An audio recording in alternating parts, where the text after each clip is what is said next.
এই অ্যাপোলজি আমরা মিনিমাম 3 বার দিয়েছি।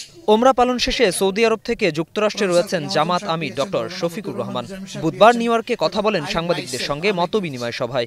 আমাদের 100টার মধ্যে 99টা ডিসিশন সঠিক, একটা তো বেঠিক হইতে পারে। এ সময় 1947 সাল থেকে এ পর্যন্ত ভুলের জন্য আবারও ক্ষমা চেয়েছেন তিনি। বলেছেন তাদের কোনো সিদ্ধান্তের কারণে জাতির ক্ষতি হলে ক্ষমা চাইতে অসুবিধা কোথায়। শুধু 71 না, 47 সাল থেকে শুরু করে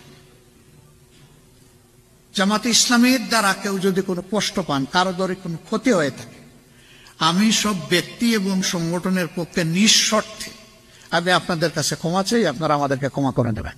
এ সময় এনসিপি প্রসঙ্গেও কথা বলেন জামাত আমির। দলটির নেতাদের ত্যাগের কথা সামনে এনে বলেন তাদের প্রতি কঠোর হওয়া অনুচিত। ওরা যদি আমাদেরকে একটু অভিমান করে কিছু বলেও ফেলে, তবু আমরা মনে করি যে তাদের প্রতি আমাদের অত বেশি পতন হওয়া উচিত, তাদেরকে সুযোগ দেওয়া উচিত। তাদের অভিজ্ঞতা আছে, তাদেরকে একটা সুযোগ দিতে হবে। এছাড়া জাতীয় নির্বাচনের আগে পিয়ার সহ নানা ইস্যুতে গণভোট প্রসঙ্গ টেনে তিনি বলেন ফেব্রুয়ারিতে ভোট হওয়া নিয়ে কোনো অনিশ্চয়তা নেই। আজকে আবার একদম প্রকাশ্যে বলে গেল। শাহানুর ইসলাম, স্টার নিউজ, ঢাকা। 2025 সালের